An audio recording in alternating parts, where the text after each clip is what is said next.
안녕하세요, 청취자 여러분. 저는 50줄이 훌쩍 넘은 아저씨입니다. 아내와 딸 둘, 막내 아들 하나를 둔 가장이죠. 저는 제 아내와 함께 시골에서 소를 키우고 사는 것이 꿈입니다.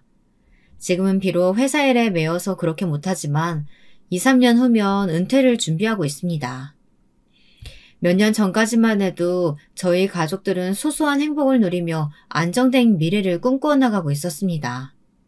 제 가족에게 일어난 끔찍한 사실을 알게 되기 전까지는 말이죠. 사실 이 사연을 보내야 할까 말아야 할까 저로서도 고민이 많았습니다. 남들이 말하는 감동서연 같은 좋은 에피소드도 아니고 제 치부를 드러내는 것이기도 하니까요. 하지만 제 가슴속에 그냥 묻어두기만 하자니 제가 너무 답답해서 견딜 수가 없더군요. 그리고 저희 처제에게 일어난 일을 거울 삼아 여러분들도 경각심을 가지시길 바라는 마음으로 사연을 보내게 되었습니다. 오늘도 구천에 떠돌고 있을 가엾은 막내 처제를 위해 명복을 빌어주었습니다. 그런 의미에서 여러분들도 제 사연을 끝까지 함께 해주시길 바랍니다. 한 가지 덧붙이자면요. 이 사연에 쓰인 이름들은 모두 가명인 것을 알려드립니다. 그럼 저의 이야기를 시작해 보겠습니다. 우선 제 아내 이야기부터 해야겠습니다. 제 아내는 무척 무뚝뚝한 여장부 스타일의 여성입니다. 그 이유는 아마 식구들의 생계를 책임지는 가장 노릇을 일찍부터 해와서 그랬던 것 같습니다. 제 처가 가족관계가 좀 특별해요. 딸만 5에 중간에 아들이 하나 끼어있는 6남매입니다. 아내는 딸부잣집 첫째 딸로 태어나 요즘 흔히들 말하는 K정녀의 서름을 다 가진 사람이었습니다. 아내와 막내 처제와의 터울은 20년 가까이 나니 얼마나 자라오면서 동생들에게 치여 살았는지 짐작이 되시겠죠. 게다가 제 처가는 시골에서 농사를 짓는 분들이시라 애들 교육에는 그다지 신경을 못 쓰시고 살았다고 할까요. 애초부터 이렇게 딸을 여러 명 가진 것도 제 장모님이 아들 못 낳는다고 구박을 받아서였다고 하니까 말 다 했죠. 요즘은 어디 그렇습니까? 아이도 적게 낳을 뿐더러 딸 아들 구별이 어디 있습니까? 장모님은 시어머니, 즉 아내의 친할머니가 아들을 낳아야 한다고 계속 임신을 강권하셔서 딸을 4명 낳고 5번째에 겨우 아들을 하나 낳았다고 했거든요. 그런데 친할머니는 손주 욕심이 생겼는지 아들을 내리 2명은 낳아야 한다고 하시면서 마지막으로 아들을 하나 더 가지라고 하셨다고 합니다. 장모님은 넌더리를 내시면서도 시어머니의 등살에 못 이겨 마지막으로 출산을 하셨다고 합니다. 그 결과 딸을 낳았고 우리 막내 처제는 원래 장모님 계획에 없었던 아기가 되었다고 하네요. 아내의 말을 들어보니 자기는 친할머니가 세상에서 제일 싫었다고 합니다. 소녀들은 사람 취급도 안 하시고 투명인간처럼, 아니 집안 살림 미천처럼 부려먹기만 했다고요. 그리고 유일한 손자인 우리 처남만 그렇게 귀여워하셨다고 합니다. 정말 전형적인 막장 드라마에 나오는 못된 시어머니였죠. 그래서 장모님은 혹시라도 본인이 시어머니 노릇을 하지 않도록 지금까지도 조심하면서 살고 계십니다. 그뿐만이 아니라 저를 비롯한 3명의 사위한테도 짐을 지우지 않으려고 노력하신답니다. 자식 입장에서 보면 조금이라도 저한테 의지를 했으면 좋겠지만 장모님은 어쩌다가 저희 집에 오셔도 이틀 이상 주무시고 가시지 않습니다. 항상 우리 맞서이 든든하다 말씀은 하시면서도 말이죠. 그게 저는 참 가슴이 아픕니다. 저는 20대 중반에 결혼했습니다. 큰딸은 시집을 갔고 둘째와 셋째는 회사에 취업해 자기들끼리 잘 살고 있습니다. 몇 년 전에 아버지가 노안으로 돌아가시고 이제 홀어머니만 살아계신데요. 제 어머니도 아내에게 시어머니 노릇이라곤 절대로 하기 싫다고 하시며 괜히 모시고 살겠다는 말 하지 마라, 시골에 내려가서 혼자 사시겠다, 이렇게 입버릇처럼 말씀하시곤 합니다. 제 나이가 된 아저씨들은 공감하실 이야기겠지만 위로는 부모님이 걸리고 아래로는 자식들을 출가시키고 나도 완전히 신경 안 쓸 수도 없는 노릇이고 그러니 제일 골치 아픈 세대가 아닌가 싶습니다. 제 이야기가 참 두서가 없죠. 무슨 말을 하려고 이렇게 서론이 긴가 생각하실 분들도 계실 것 같습니다. 제가 장황하게 제 아내의 가족관계와 집안 상황을 설명하는 이유가 있는데요. 몇 년 전에 제가 겪은 끔찍한 사건에 대해 이야기하려고 합니다. 그 이야기의 주인공은 제 막내 처제입니다.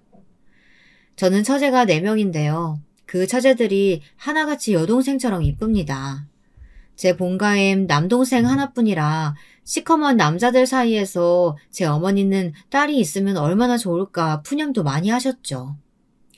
사실 저도 철없던 나이에는 여동생이 있으면 좋겠다고 어머니께 조르기도 했습니다. 하지만 어머니가 몸이 그다지 좋지 않으셔서 더 이상 애 낳는 것은 무리라고 진단을 받으셔서 그저 아들 둘로 만족했어야 했습니다. 그러니 저는 아내를 만났을 때 여동생들이 많은 아내가 부러웠다고나 할까요? 아, 이 사람과 결혼하면 나도 여동생들이 많이 생기겠구나 하고 생각했습니다. 그런 저와는 반대로 아내는 자라면서 여동생들이 싸우면 말리고 동생들을 거의 키우다시피 하면서 살았다고 합니다. 그래서 지금도 여동생들 이야기를 하면 진저리를 치죠. 특히 둘째, 셋째 여동생이 1살밖에 차이가 안 나서 그런지 그렇게 싸웠다고 합니다. 그러면 장모님은 애들 싸움 말리는 건 제 아내에게 다 시켰고 그게 가장 곤욕이었다고 하더라고요. 저와 아내는 둘 다 고등학교를 졸업한 후 일찍 사회생활을 시작했습니다. 저는 공고를 나왔고 아내는 상고를 나왔죠. 둘 다 비슷한 시기에 모직 공장의 사원으로 취직하게 되었습니다. 그리고 거기서 처음 만났어요. 저는 생산라인에서 일을 하며 기숙사에 살고 있었는데 언젠가부터 격리로 일하는 아내가 눈에 들어왔습니다. 저는 아내에게 무작정 대시를 했고 아내 역시 제가 싫지 않았는지 연인으로 발전하게 되었습니다. 그렇게 연애를 하던 와중 아내의 집안 형편에 대해 알게 되며 저는 물심양면으로 안사람을 도와줘야겠다고 마음먹게 되었습니다. 저 역시 가진 거 별로 없었지만 그래도 저는 큰아들이어서 아내의 서름을 이해했거든요. 그리고 빨리 데리고 와서 행복하게 살게 해주고픈 마음이었습니다. 그런 용기로 결혼을 하게 되었죠. 제가 아내와 결혼을 하겠다고 할 때 딱 한 사람 반대한 분이 바로 제 장모님이셨어요. 그 이유는 아내가 너무 어린 나이에 결혼을 하게 되면 동생들을 경제적으로 못 도와줄 것 아니냐는 거였습니다. 게다가 제 아내가 고등학교 졸업할 때 막내 처제가 태어났으니 장모님은 최소한 막내 처제가 유치원이라도 들어가면 그때 결혼을 하라고 하셨습니다.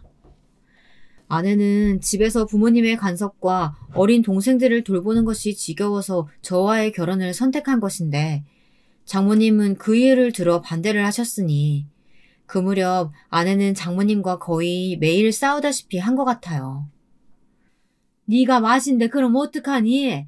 엄마는 네 도움 없으면 저 어린 것들 키울 수가 없어. 결혼이 뭐 그렇게 급하다고. 지금 네 나이가 몇인데 그 사람하고 결혼을 하겠다는 거야. 엄마, 나 이제껏 철들면서부터 지금까지 집에서 동생 돌보고 밥하고 설거지하고 할 만큼 한 것 같은데 이제 결혼도 내 맘대로 못해요? 24시면 나도 성인이야. 나 자유롭게 결혼할 수 있는 나이잖아요. 그래도 난 네가 30 넘어서 결혼했으면 했는데 돈이라도 집에 좀 벌어다 주고 시집 가면 안 돼? 안 그래도 어린 동생들 먹이고 입히고 하는 비용만도 얼마나 많이 모자라는데. 아내는 이런 일들을 저에게 하나도 안 빼놓고 이야기했어요. 항상 그 끝은 장모님이 너무하다는 푸념이었습니다. 그래서 저는 상견례 전에 먼저 장모님을 조심스럽게 만났습니다. 안녕하세요, 어머니. 저는 주영이와 사귀고 있는 이연재라고 합니다. 그래, 내 딸한테 자네에 대한 말은 많이 들었어. 그런데 우리 딸이 자네가 어디가 좋아서 그런지 내년이라도 당장 결혼을 하겠다고 하는데 자네가 좀 말려줄 수는 없나? 난 우리 딸이 자네랑 사귀는 게 못마땅한 게 아니고 너무 일찍 결혼하는 것 같아서 그래. 사실 우리 형편에 주영이가 가져다주는 월급이 필요하거든. 저 애가 도와주지 않으면 많은 동생들 먹여 살리기도 힘들고 그래.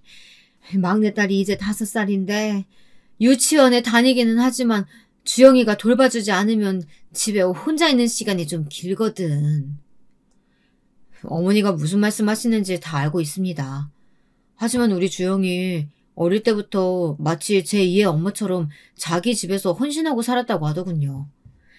이젠 제가 걷어서 호강은 못 시켜주더라도 가장 노릇하면서 힘들게 살던 것에선 벗어나게 하고 싶어요. 결혼하면 주영이 일 그만두게 하고 싶습니다. 제가 이렇게 말하자 장모님은 곤란하다는 듯이 우물쭈물 하시다가 입을 꾹 다물어 버리시더군요. 아무래도 이런 상황에서 장모님 허락을 받아내기가 힘들겠다는 생각이 들어 저는 마지막 제안을 했습니다.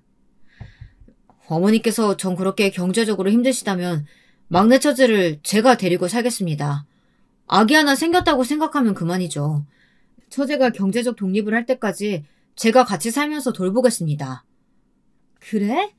그게 정말이면 나도 더 이상 내 딸 결혼 반대할 이유가 없지. 아휴, 우리 주영이가 그런 생각을 하고 살았다니. 난 그 애가 그렇게 힘들어하는 것도 모르고. 내가 자네 볼 면목이 없네. 미안하네. 우리 딸 잘 부탁하네. 장모님은 눈물을 흘리시면서도 큰 짐을 덜어낸 것처럼 홀가분해하며 저와 아내의 결혼을 허락해 주셨습니다. 그런 이후로 저는 신혼집을 처가 근처로 얻었고 제 딸을 낳기 전부터 처제를 키우면서 살았죠. 본가의 부모님들은 처가살이하는 것처럼 되어버린 제 처지가 못마땅하셨나 봐요. 결혼 초부터 장남이 처갓집 말뚝을 보면서 절한다고 저를 안 좋게 보시기도 했죠. 하지만 신경 쓰지 않았습니다. 그만큼 저는 아내를 사랑했고 또 처제도 귀여워해 주었으니까요. 장모님 댁은 제 직장에서 차를 타고 30분 내의 거리였고 우리 신혼집은 처갓집에서 차로 5분 거리에 있었습니다. 그래서 장인 장모님이 밭으로 일을 나가시기 전에 막내 처제를 우리 집에 맡겼어요. 막내 처제가 유치원에 다녀오면 제 아내가 거의 키우다시피 했습니다. 그러다 보니 저도 처제를 처제가 아닌 제 딸처럼 생각하게 되었고요. 퇴근하면 처제와 놀아주고 초등학교도 저희 집에서 다녔습니다. 그렇게 살다 보니 어느새 저도 딸을 낳았고 우리 아이들과 함께 처제를 키웠습니다. 막내 처제와 제 딸의 나이차가 7살인데 처제는 제 딸이 태어났을 때 너무 좋아하면서 자기가 우유 먹이겠다, 안고 재우겠다 하며 우리 딸을 잘 돌봐주었습니다. 원래는 처제가 저를 형부라고 불러야 했지만 아직은 어린 아이라서 그 말을 너무 어려워하는 것 같더라고요. 그래서 처음에는 삼촌이라고 부르게 했습니다. 나중에 다 크면 고쳐질 거라고 생각했어요. 삼촌, 오늘 학교 갔다 와서 미나랑 만화 비디오 봤어요. 언니하고 같이 가서 빌려왔어요. 미나가 너무 좋아했어요. 아이고, 그래? 우리 미나 잘 돌봐주고 지영이가 언니네. 안 싸우고 잘 놀았어? 우리 막내가 미나 기저귀 다 갈아주고 같이 목욕도 하고 했어. 자기가 다 한다고 나한텐 손도 못 대게 하더라고. 막내 동생 덕에 내가 우리 딸 만져보지도 못하네. 편하긴 한데 언제까지 이렇게 살 수 있으려나. 좋잖아. 우리 미나도 처제 언니같이 잘 따르고 처제가 우리 집에서 편하게 잘 지내면 되는 거지. 난 괜찮네요. 우리 네 식구 먹고 살 만큼은 나도 벌 수 있으니까 걱정 말고. 당신은 집에서 애들 잘 키우고 살림해. 이렇게 우리 집안의 호칭은 좀 괴상하지만 진짜 가족처럼 알콩달콩 행복했어요. 처제가 고등학교를 졸업하고 서울로 대학을 갈 때까지 저희 집에서 한 가족처럼 보냈으니 얼마나 제가 막내 처제에 대한 애틋한 마음이 많았는지 짐작이 가실 거라고 생각합니다. 그렇게 세월이 지나고 머리가 좋고 공부 잘했던 처제는 서울로 대학을 갔습니다. 저는 제 딸과 같이 키운 처제가 혼자 서울서 자취를 한다고 하니 걱정이 되어 주말마다 아내와 같이 처제를 보러 갔습니다. 아내 역시 그동안 같이 살았던 정이 있어서 그런지 유독 다른 동생들보다 막내 동생에게 신경을 많이 쓰더라고요. 마치 딸에게 하듯이 잔소리도 하고요.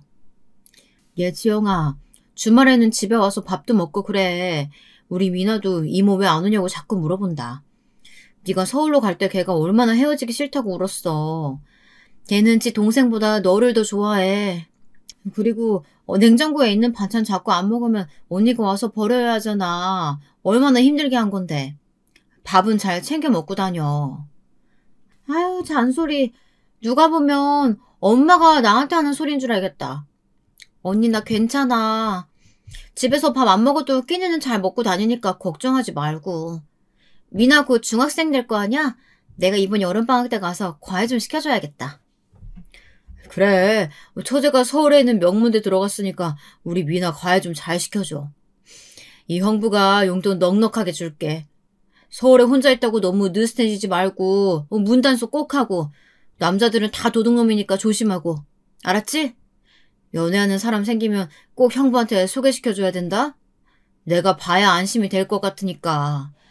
아버님이랑 형부들 외에는 남자들 집에 들이면 안 되는 거 알지? 아이고 형부 걱정하지 마세요. 저도 이제 성인이에요. 사리분별 할 줄 아는 나이라고요.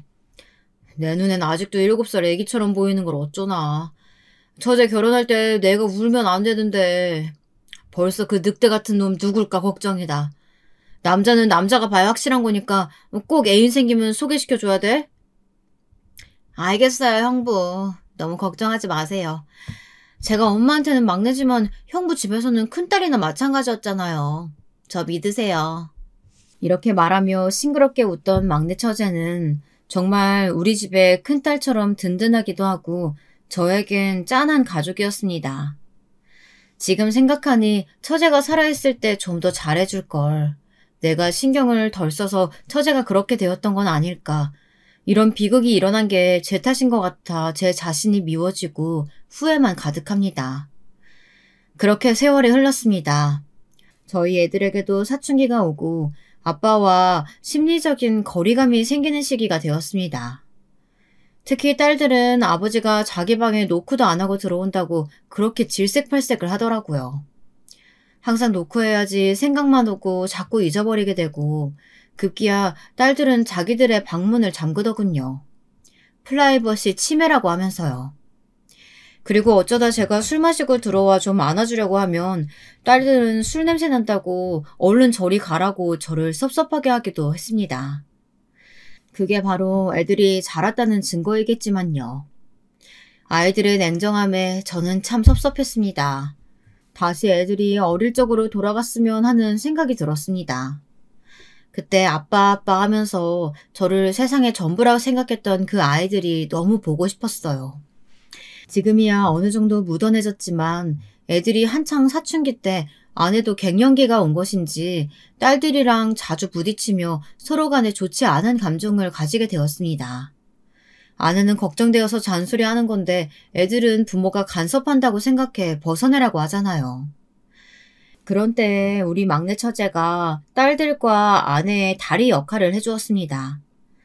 딸의 입장에서 제 아내와 저에게 애들 본심을 전해주기도 하고 조카들에게는 부모 대신에 다독거리고 충고도 하는 등 많은 도움이 되었어요. 지금 생각해보면 막내 처제는 우리 가족에게 없어서는 안 될 소중한 사람이었습니다.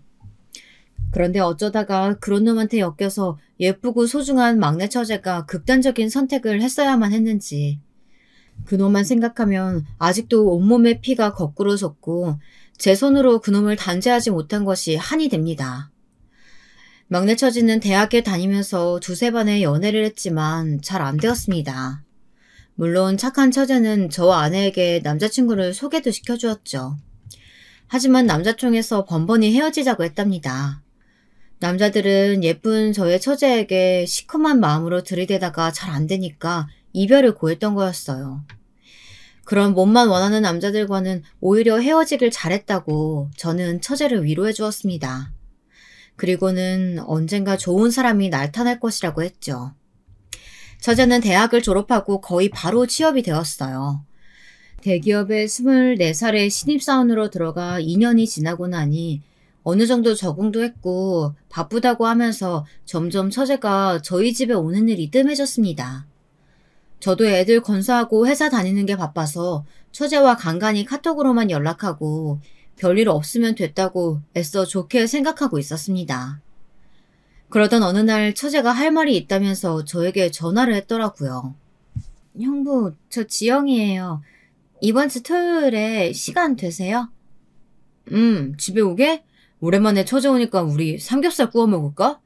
내가 언니한테 장 봐놓으라고 할게. 저는 여느 때처럼 일상적으로 전화를 받았고 오랜만에 전화한 처제가 반가워 같이 저녁이나 먹자고 했습니다. 그랬더니 처제가 조금 뜸을 들이다가 조심스럽게 이야기를 꺼내는 것이었어요. 그건 아니고요. 제가 소개시켜줄 남자가 있어서 그래요. 그러니까 밖에서 만나요. 그 사람이 정식으로 상견례를 하자길래 그 전에 잠깐 형부한테 보여드리고 싶어서 그래요. 어? 처제 남자친구 생겼어?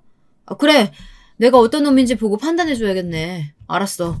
그럼 언니랑 같이 밖에서 만나. 내가 레스토랑 예약할게. 형부 감사해요. 그럼 토요일 12시에 뵈어요. 저는 그날 퇴근하고 집에 들어가자마자 아내에게 이 소식을 알렸습니다. 아내는 반색하면서 물었습니다.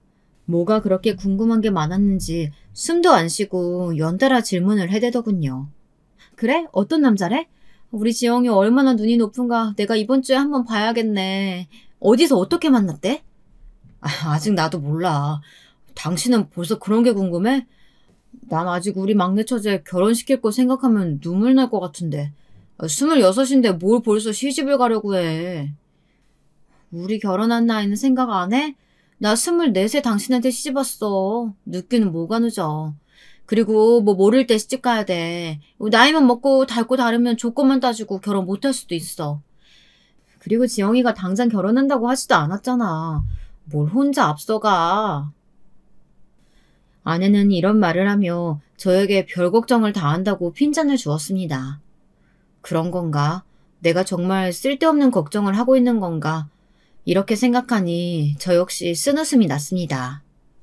이러다가 제 딸이 결혼한다고 할 땐 얼마나 오버를 하려고 하는지, 그런 아버지는 되지 말아야지 하는 그런 다짐을 했던 기억이 납니다. 토요일이 되어 저는 아내와 함께 막내 처제의 그 남자친구라는 사람을 만나러 나갔습니다. 그놈의 첫인상은 아주 멀끔한 훈남이었어요. 게다가 말하는 것도 거칠지 않고 아주 깍듯했습니다. 그때는 아무도 그놈이 그렇게 나쁜 짓을 할 놈인지는 꿈에도 몰랐습니다. 아내는 벌써 처제의 남자친구에게 호감을 보이며 질문이 아주 끊이지가 않더군요. 하지만 저는 쉽게 마음을 주고 싶지가 않았습니다. 어쩐지 음침해 보이는 눈매가 싫었거든요.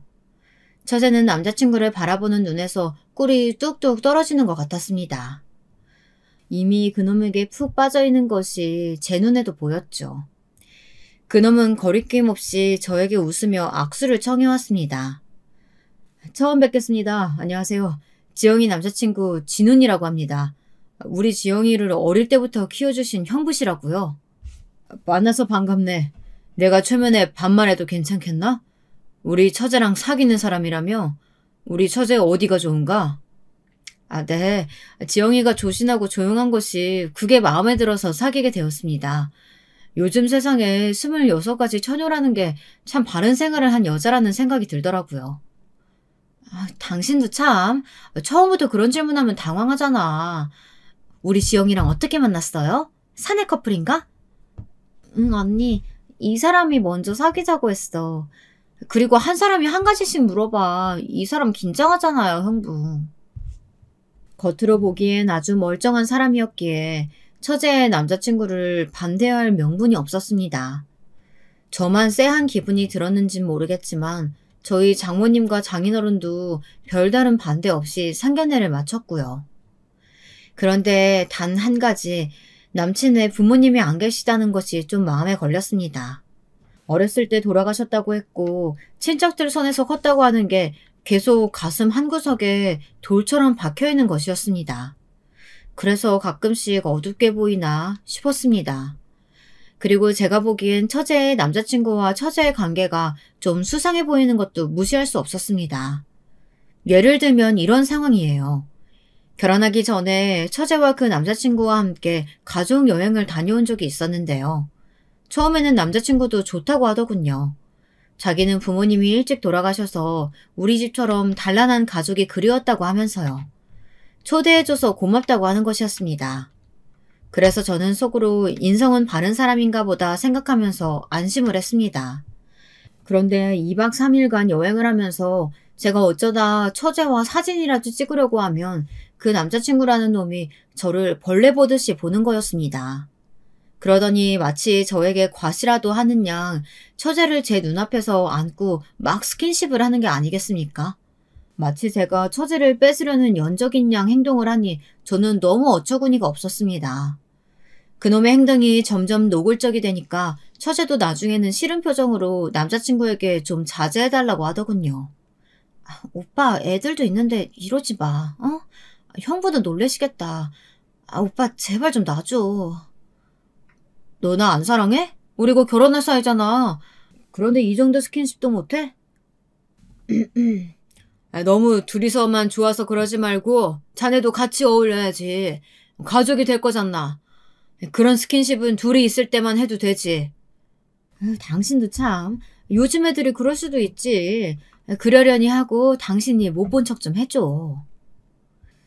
여행이 끝나고 돌아와서 그놈은 저한테 막내 처제를 너무 사랑해서 그랬다고, 기분이 나쁘셨다면 죄송하다고 주절주절 사과를 하긴 하더라고요. 그러나 그것도 막내 처제가 시켜서 마지못해 한 사과라는 걸 나중에야 알게 되었습니다. 처제가 그놈에게 형부에게 사과하지 않으면 결혼을 안 하겠다고 화를 많이 냈다고 하더라고요. 저는 처제에게 말도 안 되는 소유욕과 집착 같은 행동을 보이는 처제의 남자친구가 적지 않게 걱정되었습니다. 그래서 어느 날 아내에게 이 결혼 꼭 시켜야 하냐고 물어봤던 적도 있었습니다. 그러나 아내는 처제 남자친구가 어릴 적부터 외로움을 많이 타서 그런 것 같다. 결혼하면 자연스럽게 없어질 감정이다 라고 하면서 저의 쓸데없는 걱정으로 치부해버렸습니다. 저는 찝찝한 그 기분을 완전히 떨쳐내지 못한 채 상견례한 지 1년 만에 막내 처제는 처제의 남자친구와 결혼을 하고야 말았습니다. 처제의 결혼식 날 장인 장모님도 눈물이 보이지 않으셨지만 제가 다 눈물이 나더군요. 아내는 저보고 주책이 따로 없다고 하는 것이었어요. 여러분, 제가 정말 주책인 걸까요? 하지만 이미 딸처럼 정이 다 들어버린 막내 처제가 맘에 1도 안 드는 놈한테 시집을 기어고 간다고 하니 제 마음이 어떻겠습니까? 그런데 처제가 결혼하고 한 달이 지났을까요? 어느 날 저는 하늘이 무너지는 소리를 들었습니다. 막내 처제가 집에서 극단적인 선택을 했다는 이야기였어요. 저는 슬프다기보다는 믿어지지가 않았습니다. 평소에 활발하고 긍정적이었던 처제가 그런 선택을 할 이유가 없었습니다. 전혀 현실감이 없더군요. 저뿐만이 아닙니다. 장인 장모님과 우리 모든 가족들은 막내 처제가 절대 그럴 사람이 아니라고 믿었습니다. 결혼하자마자 갑작스럽게 일어난 처제의 죽음이 저는 너무나 수상했습니다. 우리 지영이가 그럴 리가 없다. 우리 딸이 왜?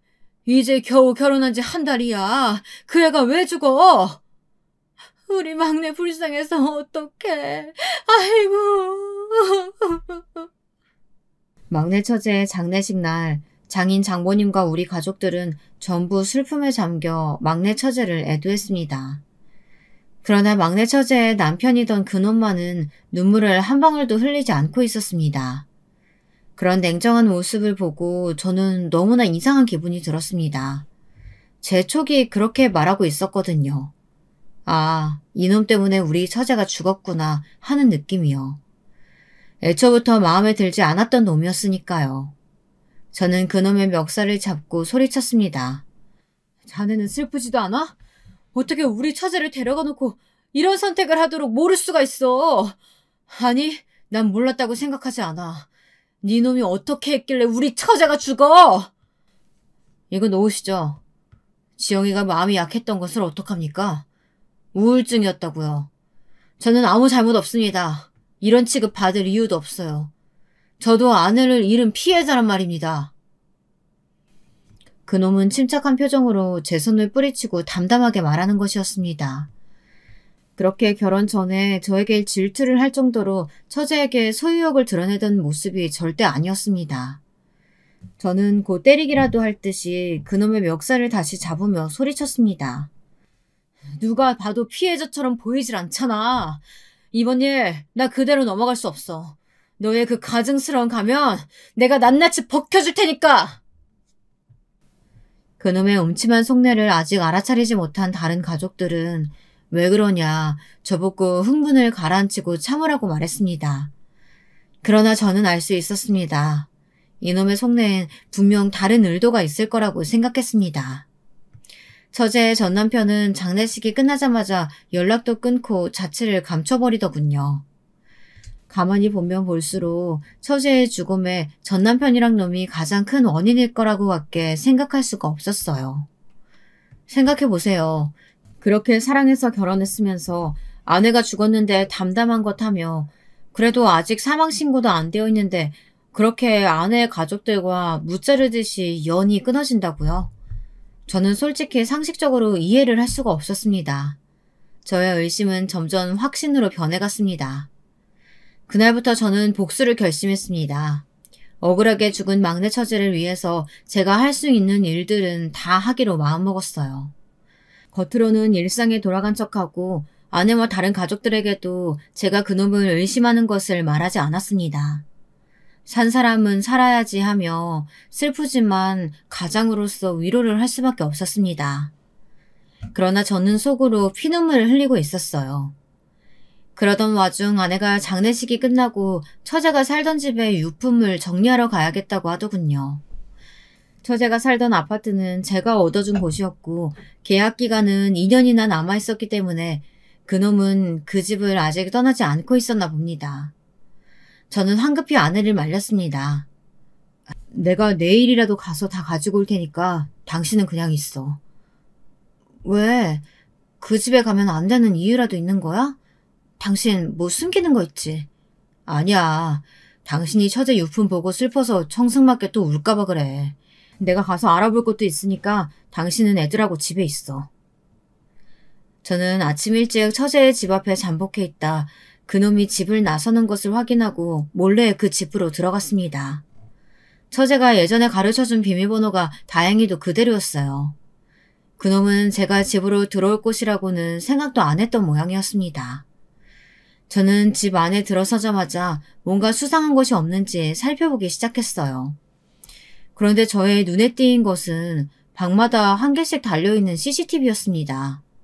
안방에도 거실에도 집안 곳곳에 마치 관찰 카메라처럼 달려있는 CCTV는 저를 경악하게 만들었습니다. 이게 도대체 어떻게 된 일이야? 아니, 누가 가정집에 그렇게 CCTV를 많이 달고 삽니까? 수상한 기운에 저는 눈이 확 돌아서 집안 곳곳을 뒤지기 시작했습니다. 얼마 되지 않아 책상 서랍 한 구석에서 USB를 하나 발견했습니다. 그 안에는 경악할 만한 내용이 담겨 있었어요. 그건 바로 수갑에 채워진 채 놈에게 괴롭힘을 당하고 있는 막내 처제의 모습이 담긴 동영상들이었습니다. 그 동영상을 보는 순간 저는 이성을 잃었습니다. 계속해서 넘겨보니 그 악마 같은 놈은 출근할 때는 처제를 수갑을 채워 묶어놓고 퇴근한 이후에 풀어주고 일거수일투족 감시를 하며 집안일을 하게 했습니다. 장을 보거나 필요한 물품들도 그놈이 사왔고 처제는 덜덜 떨면서 그놈이 시키는 대로 해왔던 거였습니다. 저는 분노에 차서 당장 그놈을 잡으러 쫓아갈까 하다가 마음을 고쳐먹고 이 집안에서 끝장을 보기로 했습니다.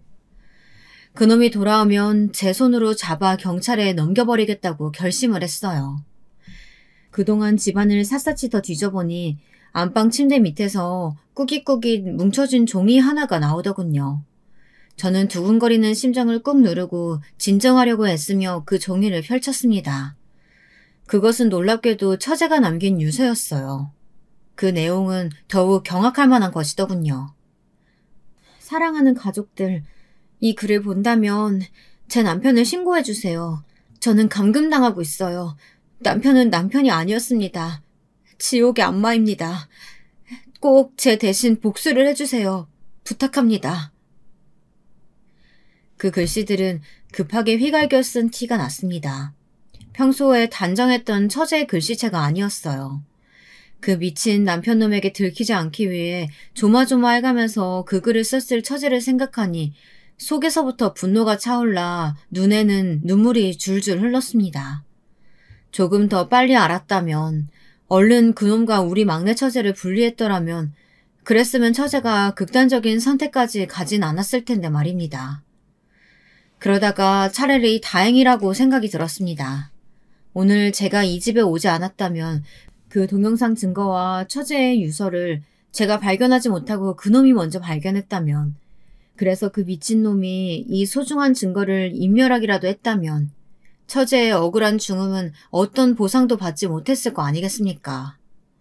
저는 집 밖으로 나와 이웃집 사람들을 찾아다니며 결혼한 후 한 달간의 전남편 놈의 행적을 조사했습니다. 저 집에 살던 신혼부부에 대해서 아시는 거 있으실까요? 최근에 일어난 일이라던가요. 신혼부부요? 아니, 금시초문인데요? 그 집에 남자 혼자 살고 있는 거 아니었어요?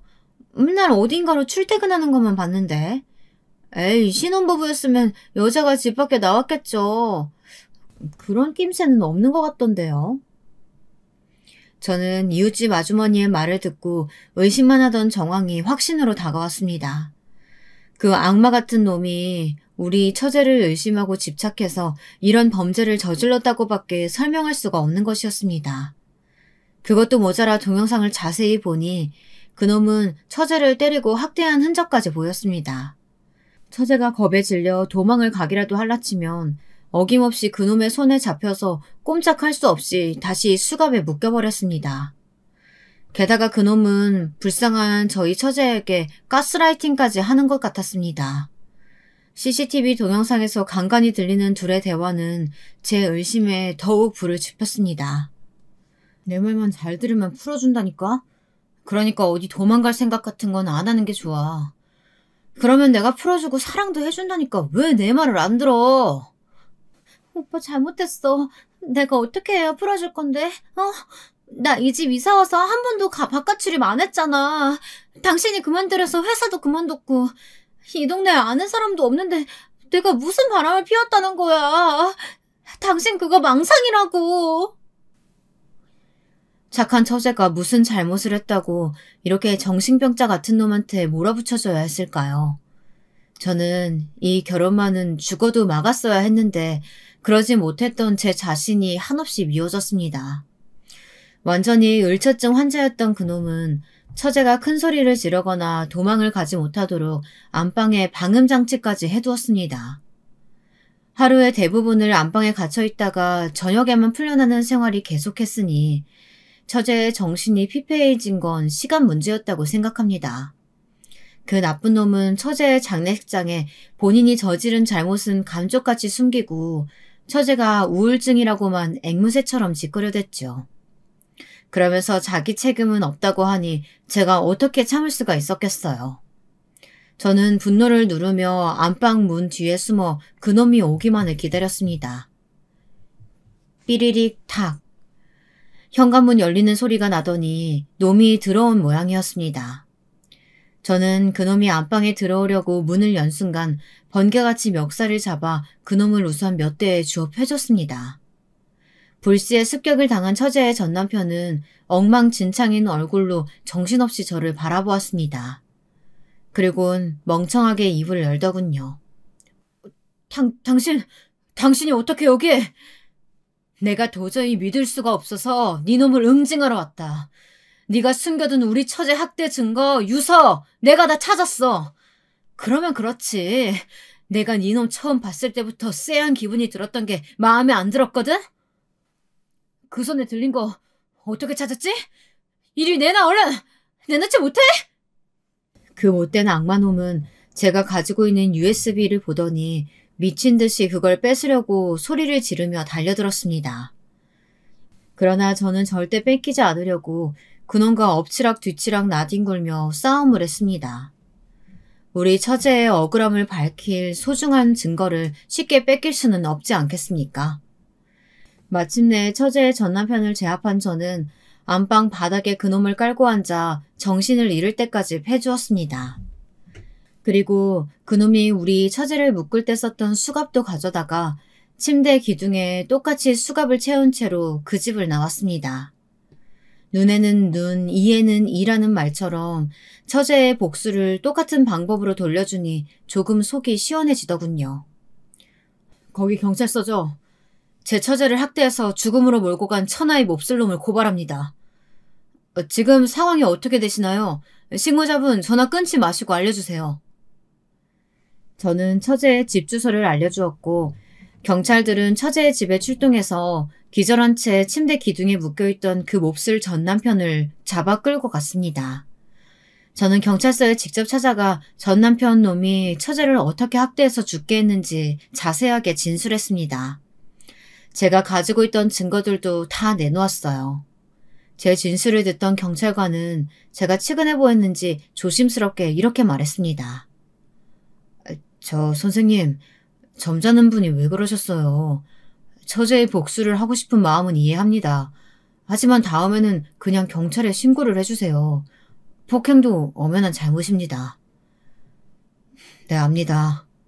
저도 잘못 저지른 거 알아요. 하지만 이렇게라도 처제를 죽게 한 그놈에게 복수하지 않고서는 제가 견딜 수가 없었습니다.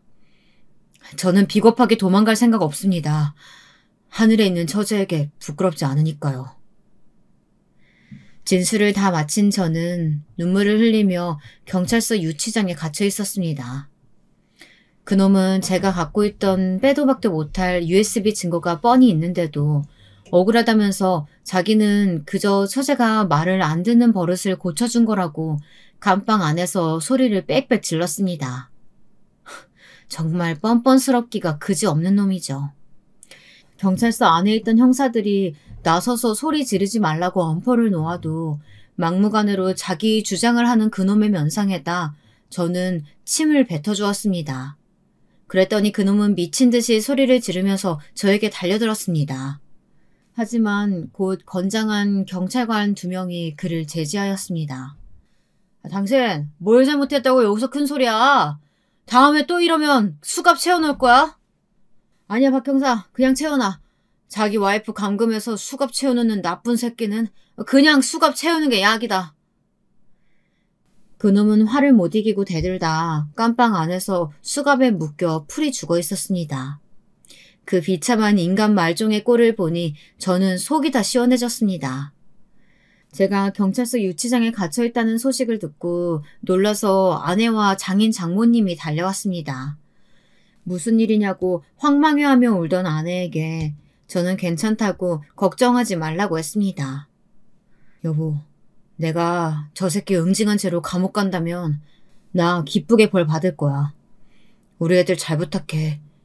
장모님, 장인어른, 저 인간 같지도 않은 놈 때문에 우리 처제가 죽었다고 생각하니까 참을 수가 없어서 그만. 죄송합니다. 심려를 끼쳐드렸네요.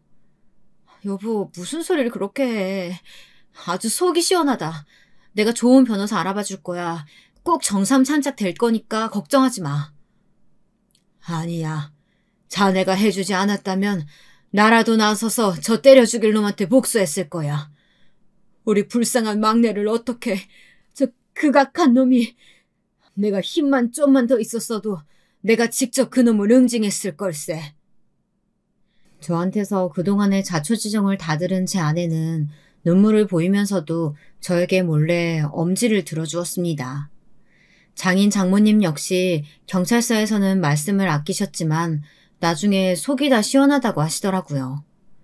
제가 그놈을 때린 것은 절대 자랑스러울 일이 아니지만 아무것도 모르고 처제가 우울증이라고만 단정지었다면, 그래서 그놈을 잡지 못했었다면 우리 불쌍한 막내 처제는 한을 풀지도 못하고 그놈의 범죄는 만천하에 드러나지 않았겠죠. 그 생각만 해도 열불이 터지고 혈압이 오르려고 합니다. 우리 처제를 죽게 만든 그놈은 감금, 폭행, 학대 등등 모든 죄상이 드러나 중형을 선고받았습니다. 저도 재판을 받긴 했지만 저는 정당방위가 인정되어 징역을 살지 않고 집행유예로 풀려나게 되었습니다.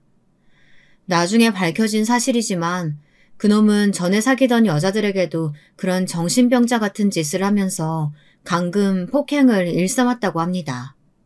그런데 그 모든 죄들을 어찌나 잘 감추었는지 정확한 증거가 없어 꼬리가 잡히지 않았다고 합니다. 그러다 이번 사건으로 모든 여죄가 밝혀지며 징역 10년을 선고받았다고 합니다. 그놈이 한 짓을 생각하면 저는 이 처벌도 전혀 무겁다고 생각하지 않아요. 아마 이번에도 그 미친 남편놈은 이렇게 생각했겠죠. 자기는 절대 잡히지 않을 거라고. 그리고 또 다른 피해자들에게 같은 짓을 일삼았을 거라고 생각만 하면 소름이 오싹 끼치고 밤에 잠이 오지도 않습니다. 게다가 그놈이 처음에 저에게 인사 와서 했던 말들도 다 새빨간 거짓말이었습니다. 부모가 다 돌아가셨다고 하는 것도 거짓말이고 당연히 친척들 손에서 큰 것도 아니었고요. 전 남편의 부모님은 어디에나 있는 평범한 사람들이었습니다. 그러나 고등학교 때까지 비행 청소년처럼 크고 작은 사고를 치며 지냈던 그놈의 꼴을 보다 못해 한 번 크게 싸웠다고 하더군요. 그 후로 그놈은 집을 나가 일방적으로 연락을 끊었다고 하더라고요. 그런 놈은 내 자식 아닙니다. 라고 말하며 다시는 연락하지 말라고 그놈의 부모는 오히려 저한테 큰 소리를 쳤습니다. 재판 결과가 나오던 날 저는 꿈을 꾸었습니다. 꿈속에서 처제가 안개 속에서 희미하게 웃으며 저를 바라보더군요. 저는 처제에게 손을 흔들며 그쪽으로 달려가려고 했습니다. 하지만 발이 땅에 달라붙어 떨어지지 않는 것이었어요. 그 모습을 슬픈 표정으로 보던 처제가 입을 열었습니다. 형부, 그동안 감사했어요. 저 키워주시고 억울함 밝혀주시고 끝까지 저는 형부에게 신세만 지내요. 이젠 여한이 없을 것 같아요. 형부, 언니와 아이들과 함께 행복하게 사세요. 그러더니 아스라이 멀어져 가는 것이었습니다. 저는 정신없이 처제의 이름을 불렀지만 처제는 듣지 못하는 것 같더군요. 그 순간 저도 눈물을 흘리면서 꿈에서 깨어났습니다. 생전 들었던 처제의 목소리, 말투 그대로였어요. 꿈에서 잠깐 보인 처제의 그 모습을 저는 사는 동안 영원히 잊지 못할 것 같아요. 저는 종교가 없지만 만약에 신이 있다면 착한 우리 처제는 하늘에서 편히 쉬고 있으리라고 생각합니다. 나중에 제가 죽어 처제를 만나면 고생했다고 이렇게 웃으면서 등을 토닥토닥 두드려주고 싶은 마음뿐입니다. 여러분, 제 이야기는 여기까지입니다. 제게 일어난 이 황망한 일들이 믿어지지 않으실 분도 계시겠죠. 하지만 세상에 좋은 사람만 있는 건 아닙니다. 항상 정신 바짝 차리고 처제의 전남편처럼 겉으로는 가면을 쓴 채 착한 행세를 하는 악한 인간들을 꼭 가려내야 한다고 생각합니다. 젊은 나이에 허망하게 세상을 떠난 제 처제를 생각하면 그 망할 전남편을 찢어 죽인다고 해도 시원치 않겠지만 제가 한 사적 복수 역시 잘못된 행동임을 뼈저리게 뉘우치고 인정합니다. 여러분들에겐 꿈에라도 그런 일이 없으시길 바랍니다. 오늘 밖에 나와 하늘을 보니 맑고 파란 것이 처제를 더 생각나게 하네요. 슬픔은 남은 자들의 몫이라고 하나요? 저는 처제의 밝게 웃는 모습을 떠올리며 남은 인생을 그것만 기억하고 살아가기로 했습니다. 저의 슬픈 사연을 들어주신 청취자분들에게 감사드립니다. 이만 저의 사연을 마치도록 하겠습니다.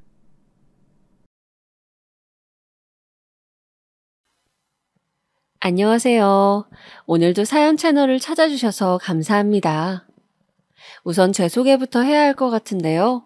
저는 슬하에 아들 자식 하나를 두고 있는 평범한 50대의 아줌마예요. 저는 평생을 남편 없이 식당에서 설거지하고 청소하며 아들을 키웠는데요. 애 아빠는 아들이 5살일 때 저희를 두고 하늘로 먼저 떠나가게 되었어요. 갑작스럽게 암 선고를 받고 미처 준비도 하지 못한 채 떠나간지라 남겨진 저도 너무 황망한 마음에 1년간은 제정신으로 살지 못했던 것 같네요. 허나 목구멍이 포도청인지라 엄마 하며 저를 찾는 자식을 보니 사람이 어떻게든 살게 되더라고요. 지금에야 다 지나간 일이지만 그땐 저도 참 많이 힘들었답니다.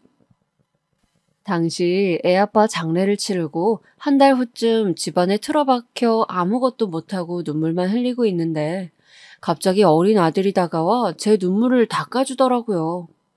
그러면서 하는 말이 엄마 슬퍼하지 마 하고 말하는데 그 어린 것이 어떻게 내 마음을 알고 그런 말을 하는지 가슴이 아프기도 하고 엄마로서 너무 미안해 아들을 안고 목이 쉴새라 펑펑 울고 말았네요. 그 뒤로는 무슨 일이든 해서 아들을 먹여 살리겠다는 각오로 동네 식당 여러 군데를 돌아다니면서 일을 구해보았어요. 다행히 그때 동네에 자그마한 중국집이 하나 있었는데 거기 사장님이 제 처지를 딱하게 여겨주셨어요. 아이고, 아이 엄마가 고생이네. 혼자 애 키우느라 힘들죠?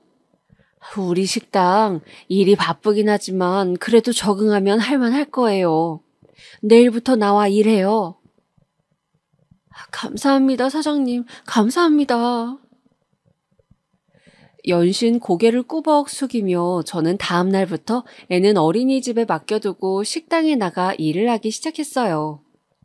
사실상 돈이 우선이었기 때문에 식당에서는 늦게까지 일해야 했어요. 허나 그 후엔 애를 맡길 데가 없어 어떻게 해야 하나 막막했죠. 그때 다행히 윗집 아줌마 아이가 저희 애랑 동갑이기도 하고 애가 착하다고 저희 집 애를 돌봐주신다고 하셨어요. 고맙습니다.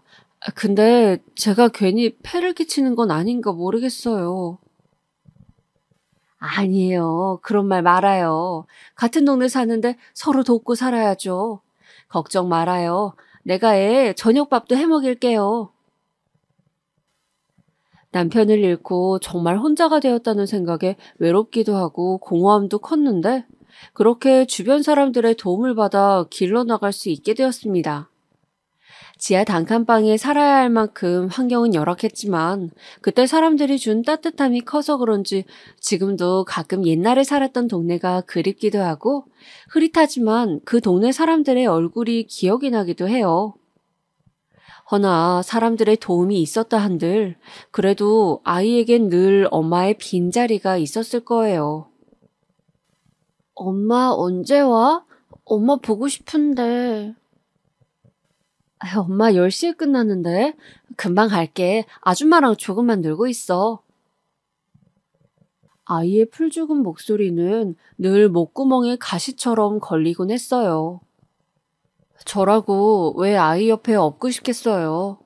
허나 살아야 하니 애 학교도 보내야 하니 교육도 시켜야 하니 어미로선 어쩔 수 없이 해야 하는 선택이었죠. 다행이었던 건 우리 애가 이해해 주었다는 거예요. 아들은 나이가 좀 들자 제가 늦게 들어오는 날엔 미리 설거지도 해놓고 자기가 알아서 밥도 차려 먹고 청소도 해놓는 둥 제 몸을 편하게 해주려 하더군요. 사춘기라 반항이라도 할까 걱정했는데 오히려 너무도 잘 자라주었어요. 제가 학원 하나 제대로 보내주지 못했는데도 성적은 늘 잘 받아와서 가끔 학부모 상담에 가면 우리 지훈이는 나무랄 데가 없는 아이예요. 선생님들에게 인사도 잘하고 공부도 정말 열심히 해요. 라는 말들을 듣곤 했답니다. 정말이었어요. 저는 우리 아들에게 공부하란 말을 한 적도 없었고 형편상 학원도 제대로 보내줄 수 없었어요. 그게 제 마음엔 늘 가슴에 멍으로 남았지만 한 번도 힘들단 내색이 없었던 그런 제 속 깊은 아들은 시간이 지나 당당히 명문대학교 합격 소식을 전했죠. 그리고 막상 그 소식을 들었을 땐 눈물이 앞을 가려 말을 잇지 못했죠. 근데 오히려 저보다도 주변에서 더 난리가 났다는 것 같아요. 어떻게 그 좋은 대학교를 한 번에 턱 붙었냐, 어디 학원을 다녔냐, 과외해줄 수 있냐 하는 말들을 들으면선 어깨가 잠시 으쓱해졌지만 그것도 잠시 제가 아들에게 해준 게 별로 없다는 걸 스스로도 알았기에 이 애가 얼마나 혼자 아등바등 고생을 했을까 싶어 미안한 마음이 더 크게 자리했답니다. 그러고 보면 부모는 열을 주고도 하나를 주지 못해 아쉬워한다는 말이 맞는 것 같아요. 아들을 위해 하루 10시간씩 식당에서 일을 했지만 그러고도 전 그 하나만을 생각했으니까요. 그러다 아들이 대학교를 졸업하고 취직을 하고 난 후엔 저에게 그러더군요. 엄마, 이제 일 그만하세요. 넉넉진 못하지만 제가 용돈도 드릴게요. 그간 저 때문에 고생 많으셨잖아요. 아니야. 엄마는 일하는 게 편해. 아직 일할 수 있는 나이인데 왜 그만둬? 여기 사람들이랑도 오래됐고 갑자기 이 나이에 일 그만두면 우울증 온대잖아. 엄마는 괜찮으니 걱정 말고 너 회사 다녀. 솔직히 아들이 명문대도 갔고 좋은 기업도 취직했지만 요즘 젊은 사람들 사실상 돈 모으기가 여간 어려운 게 아니잖아요. 서울 집값도 만만치 않고. 제가 마지막으로 아들을 위해 해줄 수 있는 게 있다면 바로 아들이 결혼할 때를 대비해 자금을 모아둔 통장을 건네주는 거였어요. 그 통장만 건네주고 나면 그걸로 제가 할 수 있는 일은 끝나는 것 같았어요. 그래서 저는 더더욱 일을 그만두면 안 된다고 생각했고, 당시 허리 수술을 한지라 거동이 불편하긴 했지만 계속해서 식당 일을 하게 됐어요.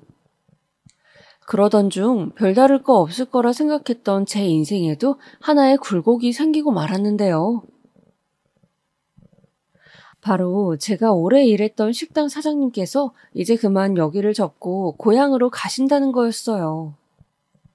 가게가 잘 안 되기도 했고 적자만 계속 보니 그런 결정을 내리신 듯 했죠. 결국 어쩔 수 없이 저도 오랫동안 정든 식당을 떠나 다른 일자리를 알아보게 됐어요. 그러다 알아보게 된 것이 바로 고속도로 휴게소 청소였어요. 저희 집에서 버스를 한 번 타고 가면 있는 곳이라 위치도 좋았고 일하는 언니 말을 들어보니 딱히 어려울 게 없어 보이더군요. 이미 산전수전 고생을 다 한지라 손에 굳은 살이 더 배긴다 한들 화장실 청소라 해도 이제는 망설일 것도 없었죠. 다만 아들에게는 비밀로 했어요. 괜히 엄마가 청소 일을 한다고 하면 걱정할 것 같았거든요. 자랑스러운 엄마는 아닐지언정 짐덩어리 엄마가 되고 싶진 않아 그렇게 말없이 일을 시작했는데 일은 생각보다 고됐어요. 특히 같이 일하는 사람들이 좀 못된 사람들이 많았어요. 처음 온 사람들에게 일을 떠넘기려 하거나 변기 닦고 뚫는 청소 같은 걸 일부러 떠넘기는 경우도 있었어요. 텃세를 부리는 것 같아 기분이 나빴지만 저도 할 말을 못하고 사는 성격인지라 조용히 넘어갈 수밖에 없었어요. 그렇게 힘들게 일을 하던 어느 날 힘없이 허리를 쥐어잡으며 집에 돌아가는데 아들에게서 연락이 왔어요. 엄마, 나 엄마에게 보여주고 싶은 사람이 있는데 이번 주말에 시간 돼요? 보여주고 싶은 사람? 네, 사실 결혼하고 싶은 사람이에요. 결혼하고 싶은 사람이라고? 세상에, 그래 잘됐다. 알겠다. 엄마가 시간 낼게. 데리고 와. 아들이 차분한 목소리로 저에게 결혼하고 싶다는 사람이 있다고 말하는데 그만 심장이 덜컹했어요. 언제고 닥칠 일이라 생각하긴 했지만 막상 듣게 되니 가슴이 뛰더라고요. 저는 집에 들어가서 서둘러 장롱 속에 챙겨두었던 통장 잔액부터 확인했어요. 다행히 목표한 금액은 아니었지만 어느 정도 아들에게 줄 수 있는 정도는 되었어요. 새삼 다행스러운 마음이 들어 저는 그날 통장을 가슴에 꼭 쥐고 아들이 데려올 며느리는 어떨까, 어떤 사람일까 하는 생각을 하다가 기대에 부푼 마음으로 잠이 들었어요. 그리고 드디어 예비 며느리를 처음 보는 날, 저는 아침부터 안 바르던 로션도 바르고 며느리에게 대접할 과일상도 차려놓고 두 사람을 기다렸습니다. 초인종 소리가 들리면서 문이 열렸죠. 그런데 저는 며느리의 얼굴을 본 순간 그만 표정을 굳히고 말았어요. 바로 그 며느리는 저와 5년 전 인연이 있었던 사람이었기 때문입니다. 도저히 잊을래야 잊을 수 없는 여자였으니까요. 제가 그 아이를 만난 건 바로 일하던 식당에서였어요.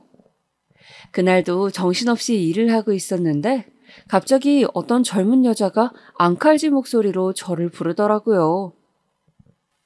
아줌마, 여기 머리카락 빠졌는데요. 아이씨, 진짜 밥맛 떨어져. 아니, 식당에서 위생관리를 어떻게 했길래 머리카락이 나오는 거예요. 죄송합니다. 일단 음식 바꿔드릴게요.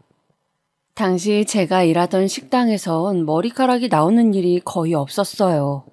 근데 머리카락을 보니 일단 바꿔드리고 사과부터 드려야겠다 싶어 몇 번이고 고개를 숙였지만 젊은 여자는 계속 소리를 질러대더라고요. 정신적 피해 보상을 입었으니 그것까지 보상하라느니 하면서 식당 사장님까지 불러 고개 숙이게 만들었어요. 결국 그날 그 여자는 먹은 음식값의 10배를 받고 나서야 흐뭇한 얼굴로 돌아갔어요.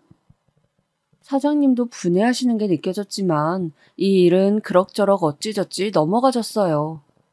허나 한 달 후 다시 그 여자 손님을 보게 되었어요. 향수 냄새를 잔뜩 풍기며 자기 친구들과 함께 자리에 앉더니 여지없이 음식을 주문했어요. 곧바로 얼굴을 알아본 저와 사장님은 이번엔 특히 더 조심하며 음식을 갖다 주었죠. 그런데 여자가 또 저희를 부르는 겁니다. 저기요, 아줌마. 일로 좀 와보세요. 무슨 일이세요? 국물이 너무 짜지 않아요? 한번 드셔보세요. 아니, 무슨 국물이 이래? 소금을 들이부었어요? 죄송하지만 맛은 똑같은데요, 손님. 이번엔 웬걸 국물이 짜다는 이야기였어요. 저번엔 잘도 먹던 국물이 뭐가 잘못됐단 건지 국물 맛은 똑같았어요. 하지만 사장님이 그렇게 말하자 그 여잔 기다렸다는 듯 길길이 날뛰기 시작했어요. 아니, 그럼 제 말이 틀렸다는 거예요? 지금 여기 있는 제 친구들 5명이나 되는 사람들이 국물이 소금탕 같다고 하잖아요. 저희 이런 저질스러운 음식 못 먹어요. 당장 환불해주세요. 그 여잔 오늘이 자기 친구 생일인데 이런 곳에서 입맛 버렸다며 느닷없이 환불을 요구했고 이번엔 사장님도 단단히 화가 나셨는지 그러지 못하겠다고 못을 박아두었어요.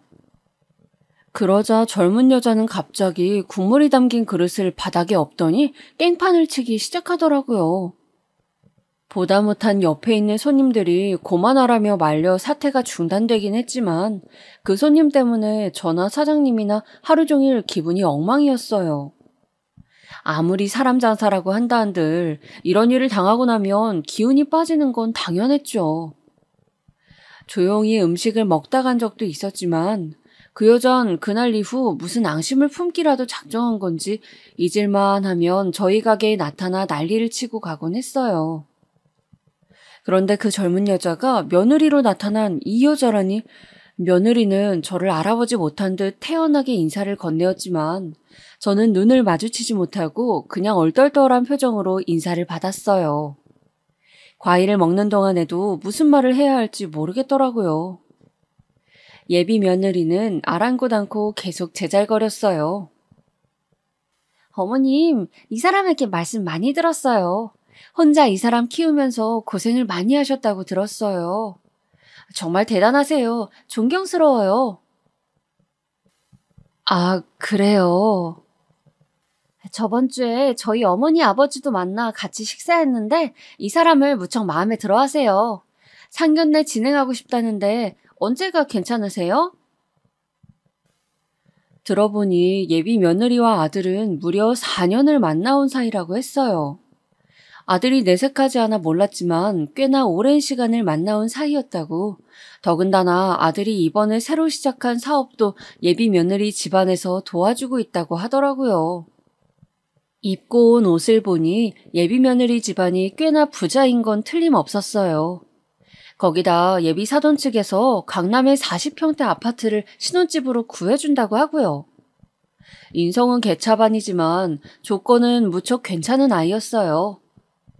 아들은 옆에서 꿀 떨어지는 시선으로 예비 며느리를 바라보고 있었고요. 저는 그런 아들의 얼굴을 보다 마음이 심란해져 그 이후부턴 며느리의 말에 집중이 되지 않았어요.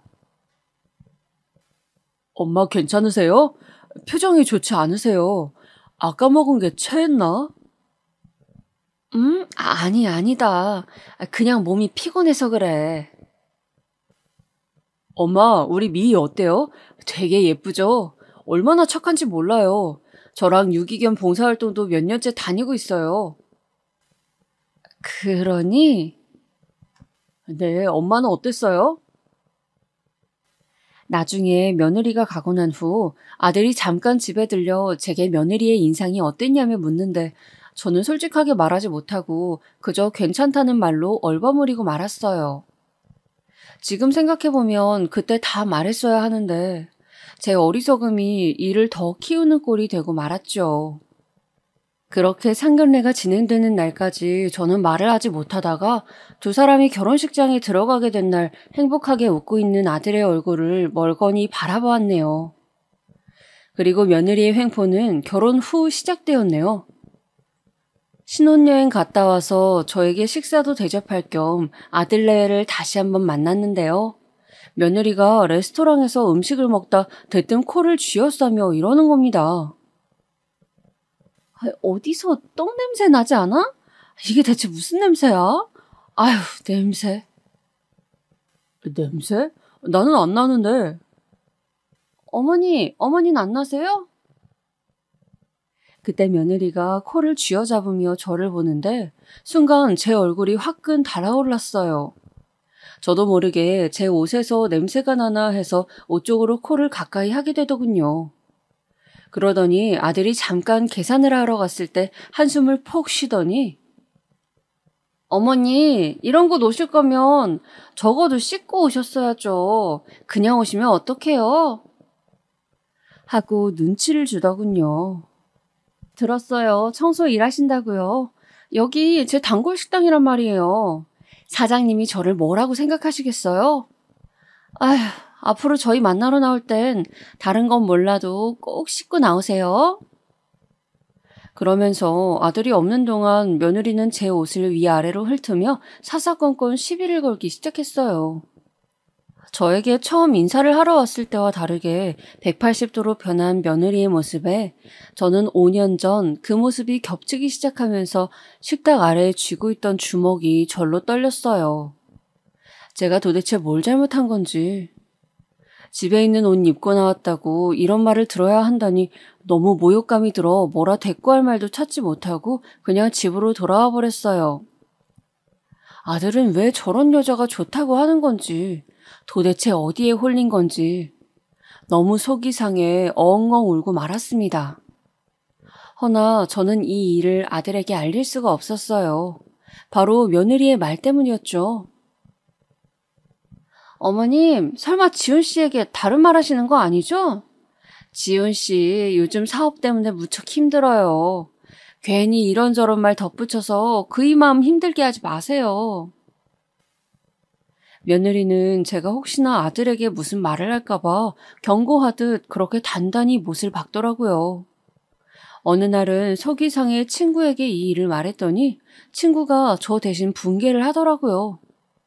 저도 이렇게 며느리를 두었다간 안 될 것 같아서 가르쳐야겠다는 생각으로 전화를 걸었어요. 집 앞 커피숍에서 기다리고 있으니 약속 시간이 한참 지나 명품으로 휘감은 며느리가 왜 이 추운 날 여기까지 먼 걸음하게 만들었냐고 투덜거리며 들어오더군요. 바로 입술이 꼭 깨물어졌지만 저는 차분히 앉아 대화를 시작했어요. 며느리가 저에게 했던 말이나 지적했던 행동들을 하나하나 말하면서 그건 어른에겐 해선 안 되는 행동이라 일러주었죠. 근데 며느리가 그 말을 조용히 듣고 있더니 비웃음을 지으며 이러더군요. 그리고 저는 그 말에 그만 경악을 금치 못했네요.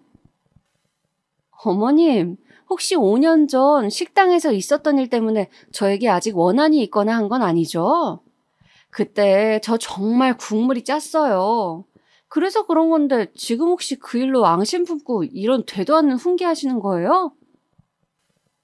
너 날 기억하고 있었니? 아무렴요. 어머님 얼굴 잊기가 어디 쉬운가요? 아무튼 그 일로 그러시는 거라면 그러지 마세요. 그리고 이런 말까진 안 드리려 했는데 사실 저희 집에서 지훈 씨 도와주지 않았으면 지훈 씨 이 정도로 성공도 하지 못했어요. 잊으실까 봐 말씀드리는 거예요. 저 회사 다니느라 바쁜 사람이에요.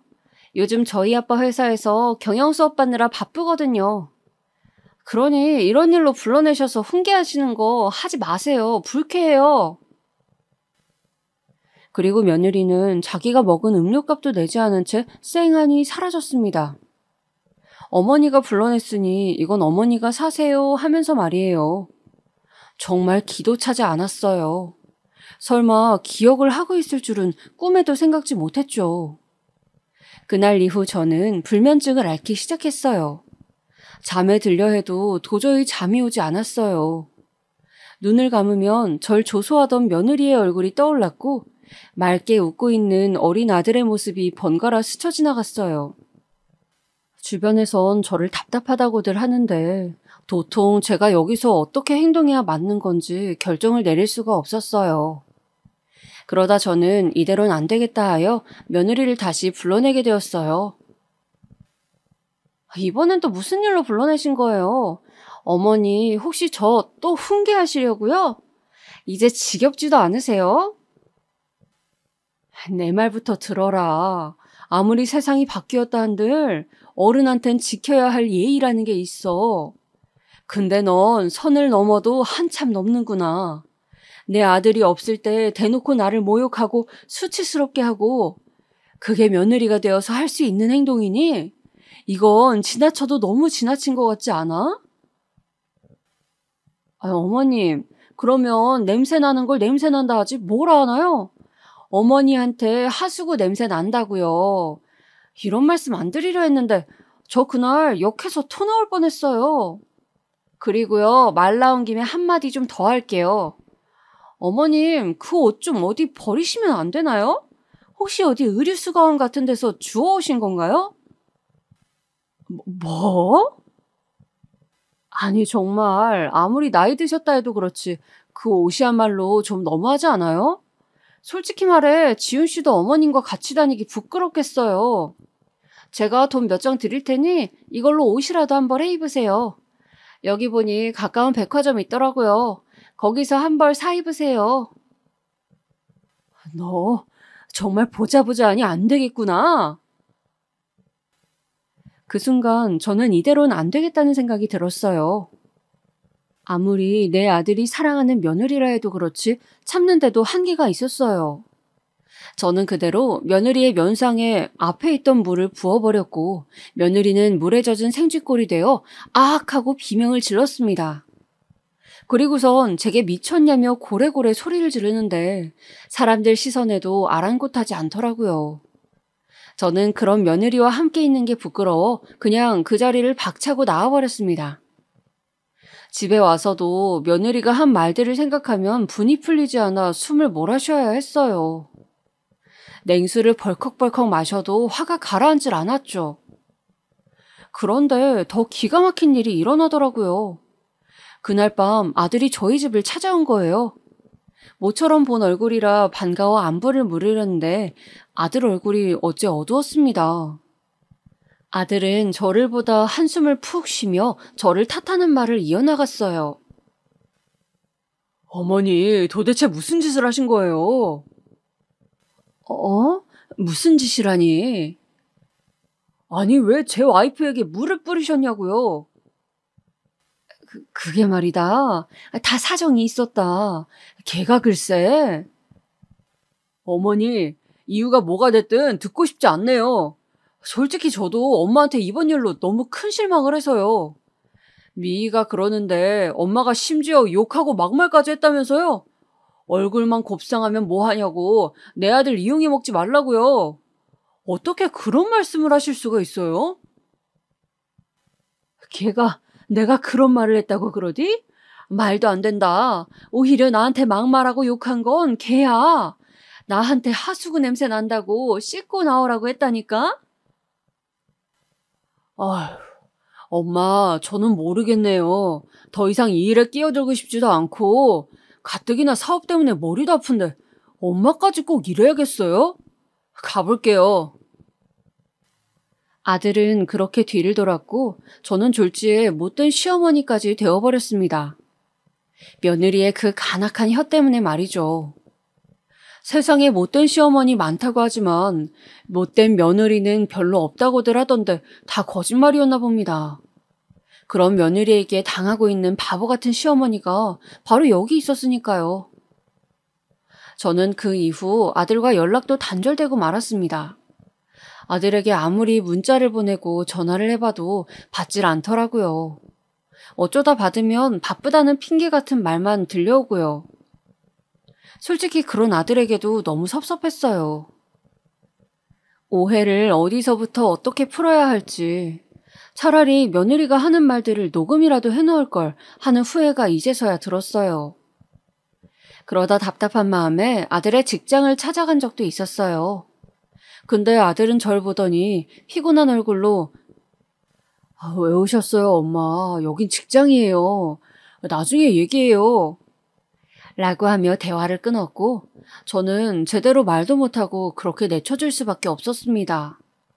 집으로 오는 길 내내 얼마나 눈물이 나던지 모든 게 다 서럽고 그랬습니다.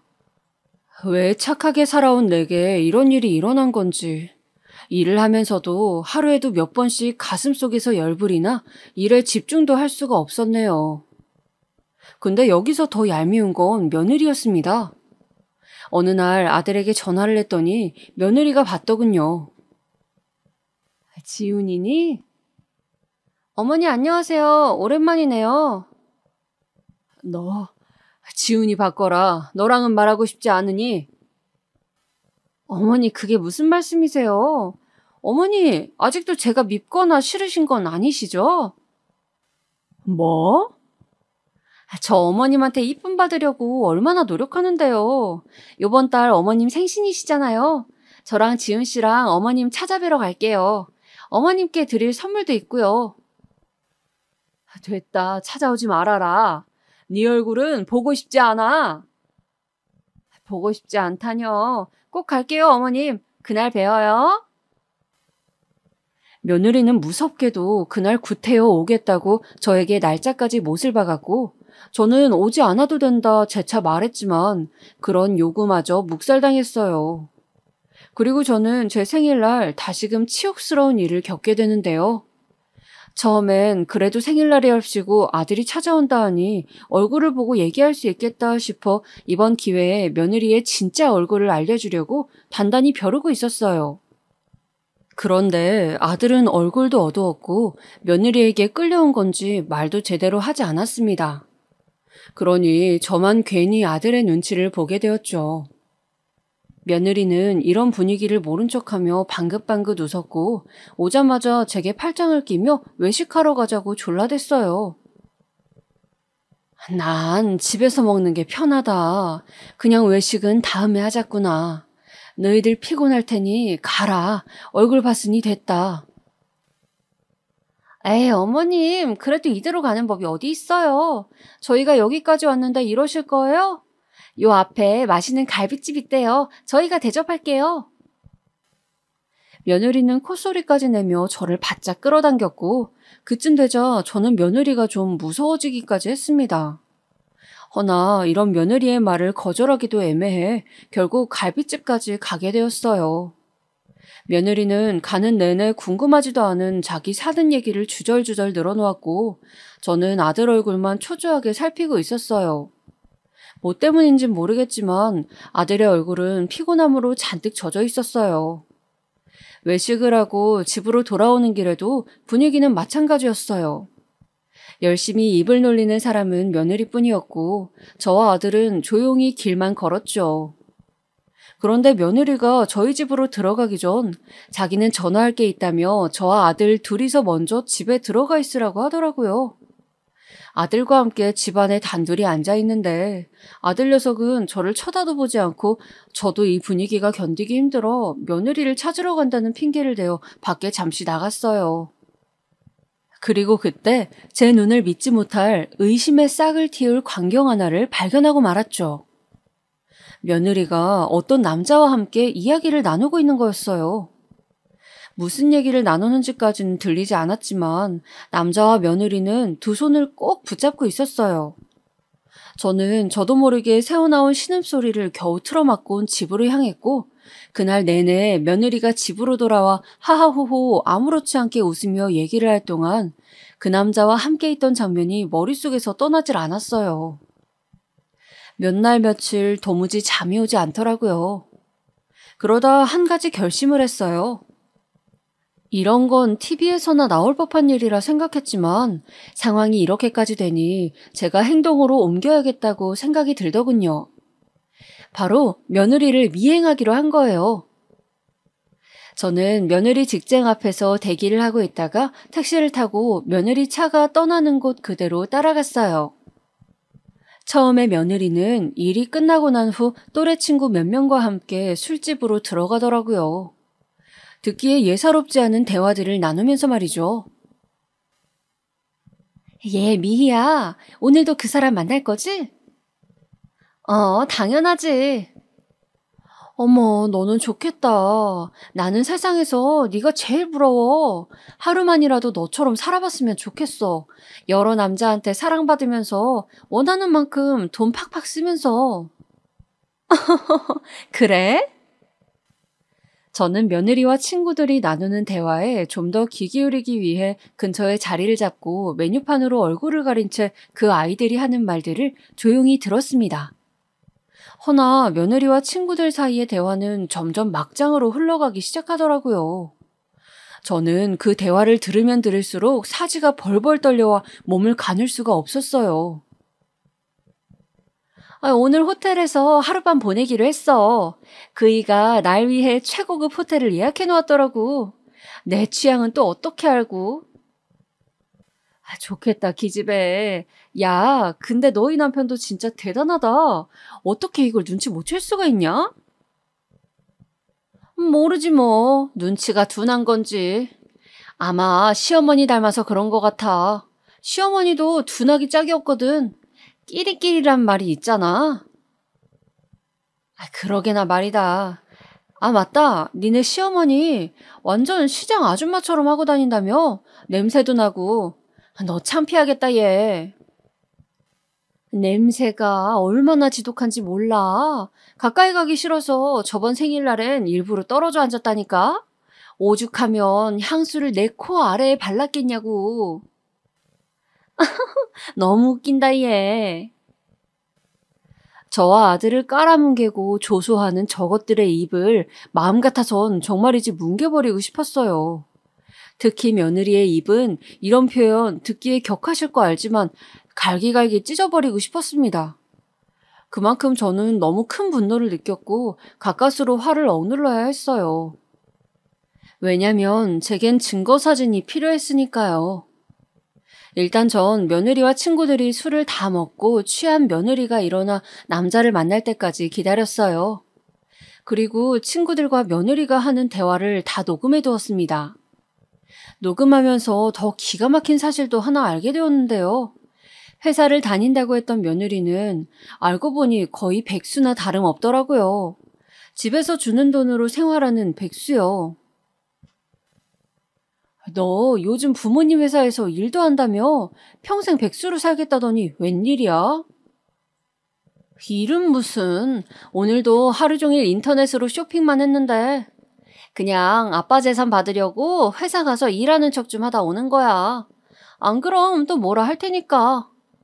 난 지금처럼 그냥 쇼핑하는 삶이 편하고 적성에 딱 맞아. 돈을 뭐하러 버니? 남편이 버는데. 네, 며느리가 저에게 했던 말은 모두 거짓말이었어요. 회사를 물려받기 위해 열심히 일한다는 둥 남편 사업을 보조하느라 바빠 죽겠단 말은 모두 거짓말이었어요. 그냥 며느리는 일하는 척 좀 하고 오다 매일 쇼핑하고 술이나 마시는 그런 일상을 보내고 있다 하더라고요. 이것만으로도 충격이었지만 취한 며느리가 술집을 나가 한 행동은 더 충격이었어요.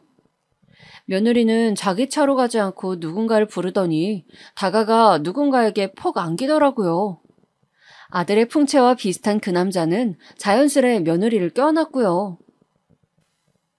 자기야, 조금 있다 우리 예약해둔 호텔 레스토랑에서 식사하고 커피 사 먹을까? 그래, 그러자 미희야.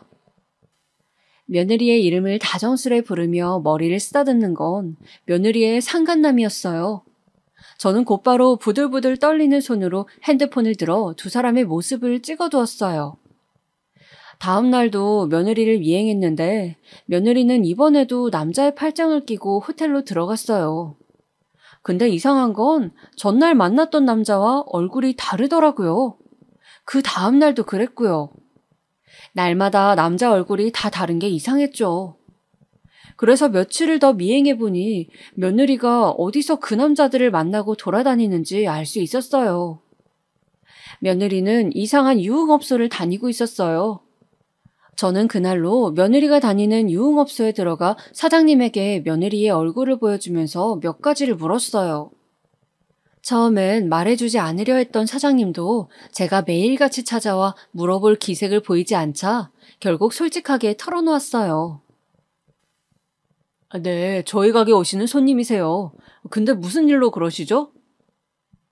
확실하죠? 손님이죠? 네, 맞습니다. 저희 가게 VIP세요. 저는 그렇게 사장님이 한 말까지 녹음을 하고 난 후 아들을 찾아갔어요. 며느리에게 이 일을 알리기 전 아들에게 먼저 알려야겠다는 생각이 들었어요. 우리 아들이 설사 충격을 받을지라도 어쨌든 결국은 들키게 될 일 제 입에서 먼저 듣는 게 나을 거라고 생각하고 굳은 결심을 했어요. 아들 앞에 증거를 내놓자 아들은 차마 믿지 못하겠다는 얼굴로 묻더군요. 엄마, 이게 사실이에요? 맞다. 그리고 지훈아, 내가 너 결혼하기 전에 말했어야 했는데 말하지 못한 게 있다. 사실 엄마 5년 전에 걔를 만난 적이 있어. 엄마가 어떡해요? 엄마가 일하던 식당에 손님으로 왔었어. 너한테 그때 그 일을 다 말했으면 최소한 결혼은 막을 수 있었을 텐데 미안하다. 저는 아들에게 제가 겪은 일을 그제야 다 말해주었고 아들은 충격을 감출 수 없어 했어요. 아들은 얼굴이 새하얗게 질려 입술을 꼭 깨물다 주먹을 폈다 쥐다 반복하다가 나중엔 자기 가슴까지 치며 눈물을 터뜨렸어요. 엄마, 그런지도 모르고 죄송해요. 엄마한테 그런 짓까지 한 사람을 제가 아내로... 정말 죄송해요. 엄마를 멋대로 의심하고 정말 죄송해요. 아니다. 그런 말 하지 말거라. 아니에요. 엄마, 다 내 탓이에요. 빠른 시일 내로 이혼하고 내가 어떻게든 잘 처리할게요. 아들은 그 자리에서 제게 무릎을 꿇고 사죄를 했고 저는 그런 아들을 용서해 주었어요. 미우나 고우나 아들인데 어쩌겠어요. 아무리 똑똑한 아들이라도 뱀 같은 며느리 소나기에 있었다면 누구라도 당할 수밖에 없는 일이었을 거예요. 저는 아들을 꼭 껴안으며 괜찮다고 몇 번을 말해주었고 그제야 아들은 집으로 되돌아갔어요. 그 이후 아들은 이 일을 가만히 넘어갈 순 없다고 느꼈는지 흥신소를 찾아 며느리의 불륜행각 자료들을 확보해 이혼 소송에 돌입했어요. 며느리는 또 아들을 놓치기는 아까웠는지 그 과정에서 저희 집 문을 얼마나 두드렸는지 몰라요. 어머님, 제발 한 번만 용서해 주세요. 저는 이의 없으면 못 살아요. 저희 집도 지금 부도 상태란 말이에요. 나가라, 네 얼굴 보기 싫으니? 어머님 제발요. 저희 집 사정이 너무 안 좋아서요. 저 지훈 씨 없으면 죽어요. 제가 한 짓 다 죄송해요. 잘못했어요, 어머님. 한 번만 용서해 주세요. 며느리는 자기 집 사정이 안 좋다며 마지막 남은 동아줄이라는 듯 제 아들을 붙잡아야 한다고 하는데 그 심보마저 너무 악하고 더럽게 느껴져 저는 그만 화장실로 달려가 변기물을 한 컵 퍼 며느리의 얼굴에 퍼부어버렸어요. 자, 여기 네 수준에 맞는 변기물이야. 더 먹고 싶으면 말해라. 뭐예요? 변기물이라고요? 미쳤어요? 미친 건 너지. 어디 감히 변기물보다 추악하고 더러운 행동들을 하면서 감히 누구한테 이래라 저래라야. 잘 들어라. 네가 한 짓은 절대 용서받을 수 없는 거다. 내가 그렇게 만들 테니까. 며느리는 변기물이라는 걸 알자마자 갑자기 기침을 하고 손가락을 입안에 넣어 구역질을 하려고 하는 등 난리를 쳐댔어요. 그러다 제가 한 컵 더 퍼올 기세를 보이자 정신없이 도망을 치더라고요. 그 후 저는 마지막으로 아들의 동의를 받아 며느리의 지인들에게 그리고 사돈 어른에게 며느리가 한 짓을 말씀드렸어요.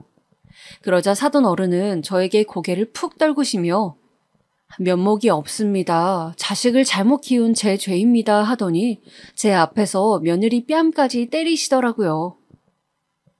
아들은 이혼 소송을 잘 처리하고 지금은 혼자 지내고 있어요. 저희 집 근처에 집을 구해 제 집도 이사시켜주고 저도 간간히 보러 오고 있어요.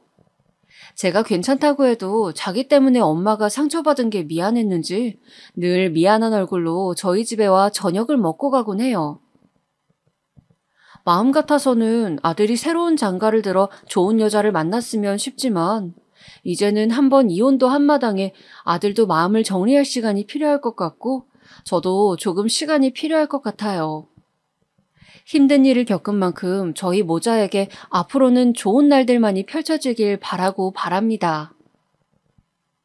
사연 들으신 분들 조금이라도 공감이 되셨다면 제게 격려와 응원을 부탁드릴게요. 지금까지 길고 긴 이야기 들어주셔서 감사합니다. 모두 건강 챙기시고 좋은 하루 보내세요.